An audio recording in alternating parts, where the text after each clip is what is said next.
Sapete qual è la cosa più strana di My Hero Academia? Non è il fatto che esistono i quirk. Non è che All Might combatte letteralmente urlando il nome delle sue mosse. La cosa più strana è che il protagonista, il personaggio che dovrebbe incarnare il sogno di diventare eroe, non è mai stato libero. Neanche per un secondo. E nessuno sembra essersene accorto, perché Deku funziona. Funziona come personaggio, funziona come simbolo, funziona come storia di riscatto. Il fandom lo ama e io stesso lo amo. Ma amarlo non significa non vederlo per quello che è davvero. E quello che è davvero è molto più scomodo di un ragazzino che piange e si rompe le ossa ogni 3 episodi. Deku, capiamo bene subito una cosa, non è un eroe, è un bambino a cui la società ha caricato addosso un destino che non aveva chiesto. E tutta My Hero Academia, dico tutta, è la storia di quanto tempo ci vuole per liberarsene. Signori miei, come al solito, benvenuti su Akira Popcorn. Ma partiamo da quello che dice il manga. I fatti, solo i fatti. Deku nasce senza quirk, in un mondo dove averlo è la norma. Questo lo sappiamo tutti. E non è una piccola cosa. In giapponese quirk si scrive con il kanji di individualità. Essere senza quirk in quella società significa essere senza un'identità riconosciuta. E il mondo questo glielo fa sentire addosso immediatamente. A 4 anni Bakugo lo chiama Deku, che significa pupazzo di legno, cosa inutile. E non è solo un soprannome cattivo, è una diagnosi sociale. Deku non ha valore perché non ha poteri e la società non si preoccupa nemmeno di nascondere ciò. Diciamo che nessun adulto interviene mai in anni di bullismo sistematico, nessun professore, nessun genitore di altri bambini, nessuna figura istituzionale dice niente, perché il sistema ha già deciso che Deku è dalla parte sbagliata. Ora un bambino normale a quel punto molla il sogno, lo archivia, ci piange su e va avanti. Deku no. Deku compra i quaderni e inizia a prendere appunti. I Hero Analysis for the Future. Deku arriva ad averne 15 volumi prima ancora di entrare nella Hero Academia, piena di osservazioni su tecniche, sui quirk, sui punti deboli e sulle strategie. Il fandom cita sempre come prova del suo genio analitico, ma fermatevi un secondo. Un bambino che viene umiliato ogni giorno, che non ha amici, che viene escluso da tutto e nel tempo libero cosa fa? Studia ossessivamente le persone che vorrebbe diventare. Questa cosa è bellissima. E non è talento, è un meccanismo che utilizza di sopravvivenza. È quello che fanno le persone quando non possono partecipare al mondo. Lo osservano da fuori e cercano di capirlo meglio di chiunque altro. Non per superiorità, ma per disperazione. Poi arriva All Might, e qui è dove tutti fanno l'errore. Deku salva Bakugo dal villain del fango, vi ricordate, no? Senza quirk e senza un piano, di puro riflesso, e All Might lo sceglie come successore. Il fandom dice che è la prova che Deku è un eroe nato. Io invece dico che è la prova che All Might ha trovato qualcuno che non si sarebbe mai tirato indietro. Perché One for All non è un regalo, canonicamente ha un peso enorme, è un quirk che si accumula di generazione in generazione. Consuma il corpo di chi lo usa, porta dentro di sé i ricordi e i traumi di 8 predecessori diversi. 8. All Might lo passa a un quindicenne, a qualcuno che ha appena dimostrato di sacrificarsi distinto, a qualcuno che per tutta la vita ha avuto un unico modo per sentirsi degno: rendersi utile a tutti i costi. Questo non è scegliere un successore, questo è trovare il contenitore giusto. Ora lo so cosa state pensando, si capisce, stai esagerando, stai leggendo troppo. All Might voleva bene a Deku e questo è ovvio. E sì, è vero in parte, All Might gli voleva bene, sinceramente e profondamente, questo però non cambia niente. Perché le gabbie più difficili da vedere sono quelle costruite con affetto. Pensate ai villain di My Hero Academia, quelli veri, quelli con una storia che conta, no? Shigaraki era un bambino che nessuno aveva salvato. Era per strada, solo con un potere che non capiva. e nessun eroe, lo fanno vedere chiaramente, si era fermato. Nessuno aveva visto il bambino. Avevano visto solo un pericolo. Spinner era un emarginato che la società aveva deciso di ignorare perché aveva un aspetto fuori dalla norma. Non aveva fatto niente di male fino ad allora. Era semplicemente nato con caratteristiche fisiche che la gente associava inconsciamente ai villain. E quindi villain era diventato.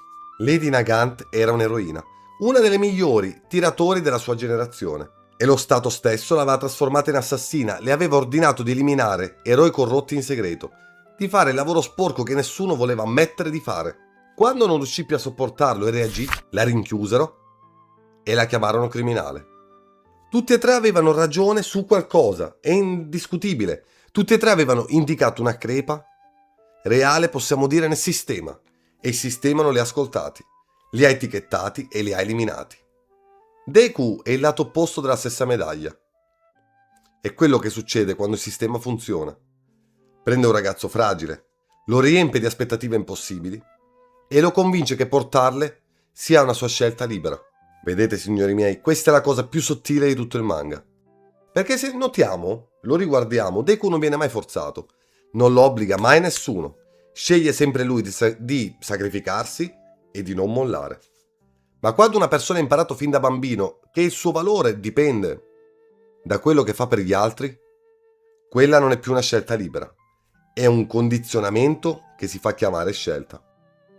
E c'è una cosa che Horikoshi ha detto in un'intervista dopo la fine del manga. Ha detto che il tema finale della serie non era diventare il più grande eroe, era capire cosa significa davvero tendere una mano a qualcuno. Bellissimo. Quella risposta cambia tutto il modo di leggere Deku. Perché se il punto non è essere più forte, ma tendere una mano, allora la storia non è mai stata Deku che sale in cima. E invece su Deku che impara a non sacrificarsi da solo e che sia l'unica cosa giusta da fare. E quella è una storia molto diversa da quella che ci hanno venduto. Ok, Bando alle ciance, stagione 6, arco del Dark Deku. Deku lascia My Hero Academia di notte, da solo, senza dire niente a nessuno. Non mangia, combatte villain, finché il corpo non regge più. E lo fa convinto che sia la cosa giusta.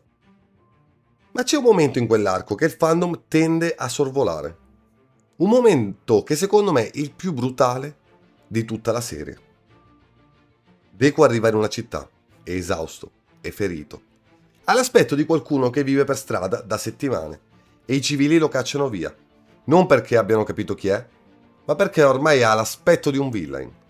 Il ragazzo che ha dedicato tutta la sua vita a diventare simbolo della speranza viene scambiato per una minaccia dalla stessa gente che avrebbe, che poi magari non si fa proteggere, dovuto proteggere lui stesso. Non ha nemmeno torto chi lo scaccia, perché Deku in quell'arco non sembra più un eroe. Sembra qualcuno che si sta distruggendo. Vedete, questo è il momento più onesto di tutta la serie. Non perché Deku sia forte, ma perché Deku finalmente mostra quello che è sempre stato. Qualcuno che non sa stare bene se non sta soffrendo. Autoflagellazione con il costume da supereroe, letteralmente. E Horikoshi non lo presenta come eroismo, bensì lo presenta come un errore da cui i suoi compagni devono andare a salvarlo, cosa già abbastanza ironica per un personaggio che ha passato anni, possiamo dire, a salvare gli altri. Bakugo, sì, proprio lui, quel Bakugo, è quello che lo riporta indietro e per la prima volta in tutta la serie lo chiama Izuku. Non Deku ma Izuku, perché finalmente vede la persona e non più il simbolo. E questo è esattamente il punto che il fandom ha sempre mancato. Deku si è costruito un'identità sopra una parola che qualcuno aveva usato per insultarlo. Ha preso Deku, pupazzo inutile, e ne ha fatto il suo nome da eroe. È bellissimo in superficie, ma sotto significa che la sua identità da eroe nasce ancora dal trauma e non dalla libertà. Nasce dal bisogno di dimostrare a qualcuno, a Bakugo, possiamo dire alla società, e a se stesso che quella parola aveva torto. E finché la tua identità è una risposta al dolore, non sei libero, ma sei solo in guerra con il tuo passato, ricordatevelo sempre. Poi arriva il finale, un finale che nessuno si aspettava e che Horikoshi stesso ha ammesso di non aver pianificato dall'inizio. Deku perde One for All, il Quirk svanisce, torna Quirkless, l'uomo che ha costruito tutto attorno a un potere che non era suo. Alla fine torna quello che era prima di tutto e diventa insegnante. Non più il grande eroe del mondo come aveva promesso nel capitolo 1, insegnante. Qualcuno che sta vicino agli altri mentre crescono. Qualcuno che tende una mano senza doversi distruggere per farlo. Horikoshi lo ha detto esplicitamente. Quel finale è cambiato perché la serie non era più la storia di Deku e basta. Era la storia di tutti e lo è diventato pian piano.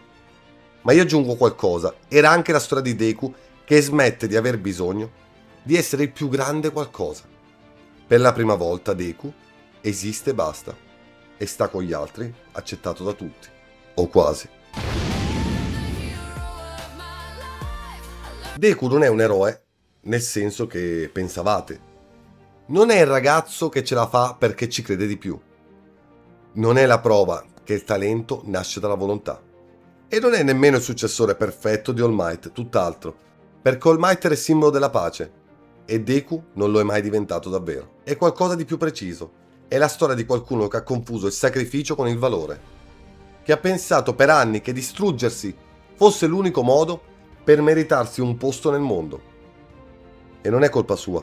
È colpa di un sistema che gli ha insegnato esattamente questo. Dal primo giorno a 4 anni con una parola sola. Per tutta la serie lui ci crede. Si rompe le ossa, si isola, combatte da solo nel buio convinto che sia protezione. Si costruisce addosso un'identità che nasce dal dolore e la chiama vocazione. Poi perde i poteri, torna Quirkless. E sta bene. Questo è il finale che conta. Non il numero di villain sconfitti, non la classifica degli eroi, ma il momento in cui Izuku Midoriya smette di dover dimostrare di valere qualcosa. Scusate sempre per le pronunce che... E sapete qual è la cosa più interessante? Questa storia non parla solo di Deku. Parla di chiunque abbia mai pensato che il proprio valore dipendesse da quanto si rende utile, da quanto produce, da quanto regge prima di rompersi, soprattutto in questo periodo storico. My Hero Academia non è una storia su come diventare eroi. È una storia, bensì, su quanto è difficile smettere di credere, di doverlo fare a qualsiasi costo, no? E se avete guardato tutta la serie, aspettando che Deku diventasse il più grande, avete guardato la cosa giusta, ma nel posto sbagliato. La cosa giusta era vederlo imparare e respirare. Signori miei, è stato un piacere come al solito avervi qui in mia compagnia. Lasciate un like, condividete e iscrivetevi al canale. Come al solito, grazie di essere stati qui in mia compagnia anche con 40 gradi. Plus ultra e benvenuti su Akira Popcorn. Ciao a tutti.